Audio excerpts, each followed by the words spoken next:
Muito bem, povo, vamos começar do básico, do básico, do básico. Deixa eu começar um projeto novo aqui, novo.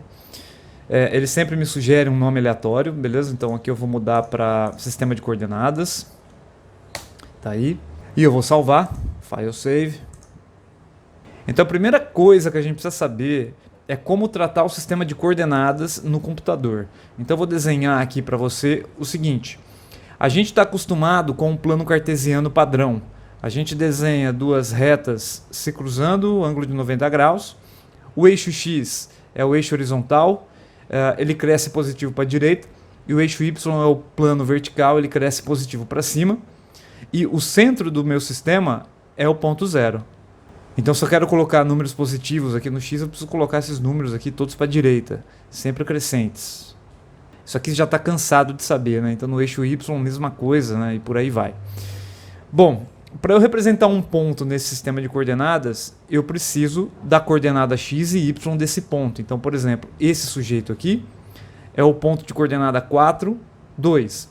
Como é que a gente escreve as coordenadas do ponto? A simbologia é abre parênteses, fecha parênteses, certo? Primeiro você coloca a coordenada X, separado por vírgula, depois a coordenada Y. Então, esse aqui é o ponto 4, 2. Vamos pegar um ponto negativo aqui, vamos pegar o menos 4 aqui para o Y, 2 para o X. Então, se eu quiser desenhar esse ponto aqui, as coordenadas desse ponto são 2 menos 4. Eu sei exatamente onde o ponto está. No computador, as coisas mudam um pouco. Então, vamos pegar uma tela aqui de computador. Aqui. Vamos supor que isso aqui seja a tua tela do computador. A origem do sistema coordenado na tela do computador não é o centro da tela, e sim o canto superior esquerdo, esse ponto aqui. Esse ponto é o meu ponto 0, 0. O eixo X continua sendo o eixo horizontal, crescendo para a direita. Então esse aqui é meu eixo X. Legal? E o eixo Y é o eixo vertical, porém ele cresce positivo para baixo, cara. Então, se eu quero representar o ponto 4, 2 aqui na tela, é mais ou menos isso aqui que eu vou ter. 0, 1, 2, 3, 4. Esse aqui é o ponto x igual a 4. E aqui é o ponto 2, y igual a 2, crescendo para baixo, tá vendo? Esse aqui é o ponto 4, 2. Toma muito cuidado com isso aqui, porque às vezes pode gerar confusão. Porque às vezes você pede para o computador desenhar alguma coisa e ele não aparece na tela e você acha que deu alguma coisa errada, mas não. Por exemplo, se você fosse representar esse ponto aqui, ó, 2 menos 4, y negativo estaria em algum lugar aqui em cima, né? Então esse ponto sairia em algum lugar aqui, ó, fora da tela do computador. Eu não estaria vendo esse ponto, mas o computador desenhou ele lá fora, tá? Você vai perceber que é fácil de acostumar com esse sistema de coordenadas aqui, beleza? Então apaga tudo aqui. Uma outra coisa que a gente tem que aprender é a unidade de medida da tela do computador, porque o que significa 1, 2, 3 e 4? O que é essa unidade básica 1? Acho que você já ouviu falar da palavra pixel, que é o menor constituinte da tela do teu computador. Se você pegar uma lupa agora e colocar na tela do teu computador para ampliar, o que você vai ver é mais ou menos isso aqui, né? Zoomer não, zoom. Olha só, você vai ver que a tua tela é constituída por uma infinidade de pixels coloridos e quase sempre nesse padrão de cores aqui, ó, vermelho, verde e azul.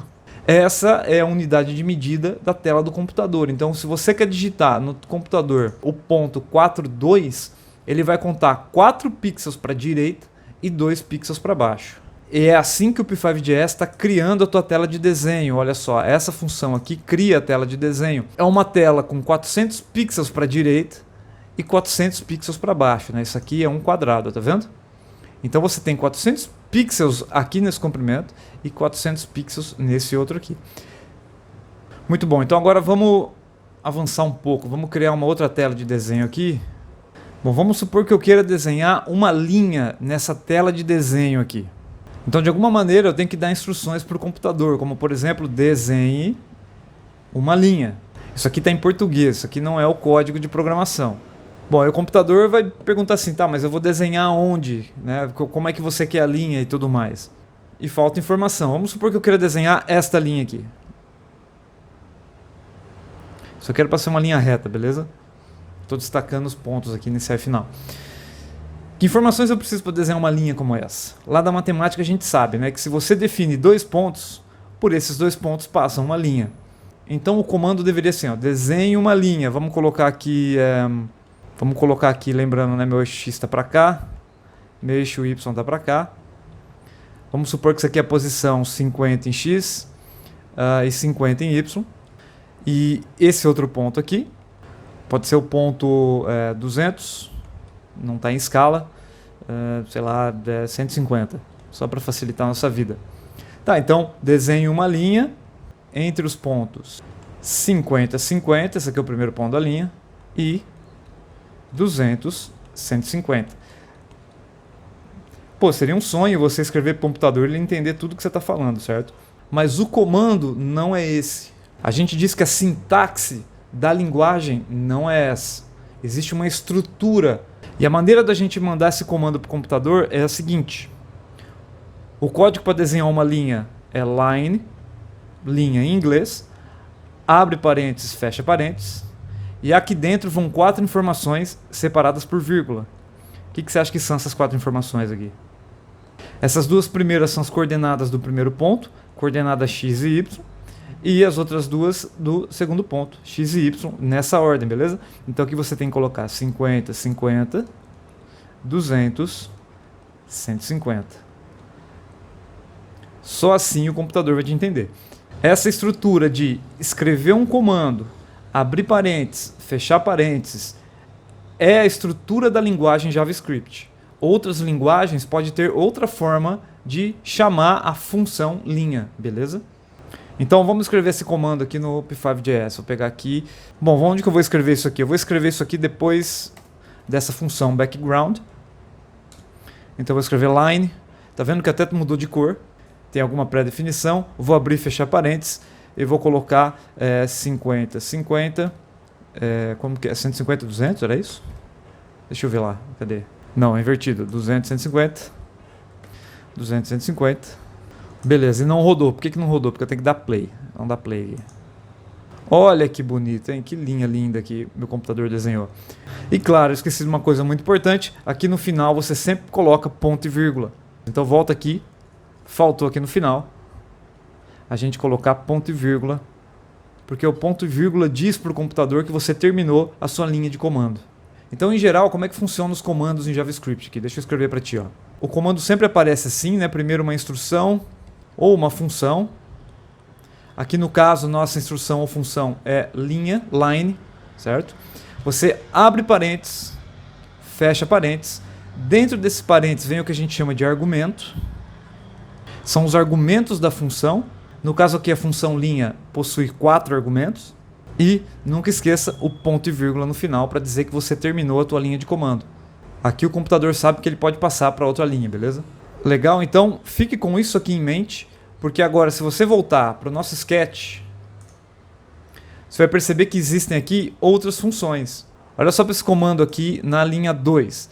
Existe aqui o nome da função, ou a instrução, create canvas. Os argumentos são 800 e 400 e termina com ponto e vírgula. Tem outra função aqui, ó, chamada background, que leva um argumento apenas. A gente já mexeu com essas duas aqui, né? O create canvas cria a minha tela de desenho. O primeiro argumento do create canvas me dá o comprimento x em pixels da minha tela de desenho. Então 200 pixels, se eu quiser. Deixa eu colocar auto refresh aqui. Tá vendo que comeu um pedaço da linha? Vamos colocar maior aqui, 250. E esse outro aqui, o comprimento em y, vamos colocar 200 também, fazer um quadrado aqui. Opa, 250, 250. E essa função background, ela troca a cor de fundo da minha tela. Se eu colocar 0 aqui, eu tenho a cor preta. A minha linha também é preta, então não aparece. Se eu colocar 255, eu vou ter a cor branca. E qualquer número entre 0 e 255 me dá um tom de cinza, como por exemplo, vamos colocar 45. Mais perto do preto, ou o 220 mais perto do branco. Deixa eu aumentar a tela do bicho aqui. Vamos colocar 400, 400, 400, 440, tá bom? Vamos pegar outras funções aqui que me dão formas. Por exemplo a função rect. Essa aqui é uma função que vai desenhar um retângulo na tela. Abre e fecha parênteses. Essa função leva a princípio 4 argumentos, beleza? ponto e vírgula no final. Então eu tenho aqui a minha tela de desenho e, sei lá, vou dar instruções para o computador, ele vai me desenhar um retângulo. Esse aqui é o meu retângulo feito à mão. Muito bem. As primeiras duas informações da função rect me dão a posição x e y do canto superior esquerdo do retângulo. Então se eu quero desenhar ele na posição 80, 100, não está em escala essa coisa aqui, eu preciso entrar com 80 e 100 aqui, beleza? As duas outras informações me dão o comprimento do camarada, então aqui o comprimento do camarada, e a altura do sujeito, a altura do sujeito. Então vamos escrever aqui, eu não lembro agora, era 80, 100, certo? E se você deixar assim o computador não vai entender, tá vendo que ele não desenhou nada. Vamos pegar aqui, eu não lembro quanto que era 200, sei lá, 40. Pronto. É um retângulo que tem um comprimento de 200 e uma altura de 40. Vamos fazer um cara mais alto, vamos colocar 130. Esqueci do ponto e vírgula, coloco ponto e vírgula ali. O JavaScript, ele no fundo, ele não precisa exatamente do ponto e vírgula, né, para separar as linhas, mas é sempre bom você colocar, dependendo do programa que você vai fazer. Você pode até desenhar outro retângulo aqui. Vamos desenhar outro retângulo. Vamos desenhar um retângulo na posição 100, 100, um comprimento de 50, 300. É um cara bem grande. Não, vamos colocar ali mais no canto da tela. Vamos colocar lá na posição x igual a 300. Ponto e vírgula no final.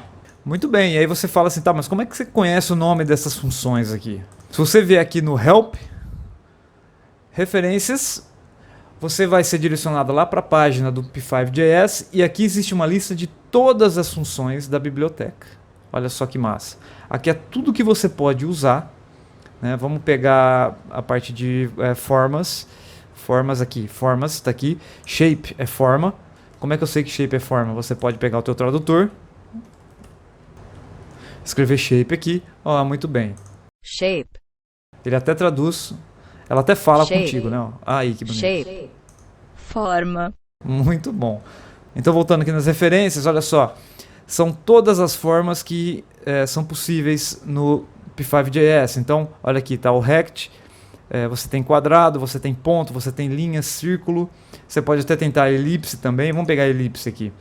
Ele te dá aqui logo no começo um exemplo da elipse. Chamou a função, colocou os argumentos. Aqui embaixo tem uma descrição do que é essa função elipse.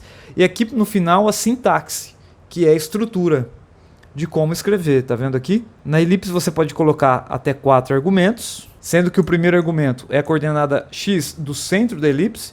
O segundo é a coordenada y do centro da elipse. O terceiro argumento é o width da elipse. O que é isso aqui? O que é width? Vamos colocar no tradutor. Largura da elipse. Largura. Muito bom. E o H é o height da elipse. O que é o height? Vamos ver o que é o height da elipse. Altura. Muito bom. Então, pontos x e y do centro, largura e altura. Vamos desenhar aqui uma elipse. Vamos desenhar aqui uma elipse qualquer. Vamos colocar essa elipse no centro. O centro da tela é o ponto 200, 220. E eu quero uma elipse que tem 100 de largura e 30 de altura. Aí fica um ovo. Não, colocar uma coisa mais 80, assim, mais oval. E vamos colocar ela mais para baixo. Vamos colocar no 300. Aí que bonito. É um belo projeto, um desenho muito bonito. Então eu te encorajo a ir lá na página de referências e estudar outras formas, né, como arco, elipse, círculo, ponto, retângulo, triângulo. Tem inclusive formas 3D que vocês podem usar também, tá? E aqui tem todas as funções. Fique à vontade para estudar do jeito que você quiser essas coisas, beleza? Então, como primeiro passo, é isso aí que a gente tem. Até mais.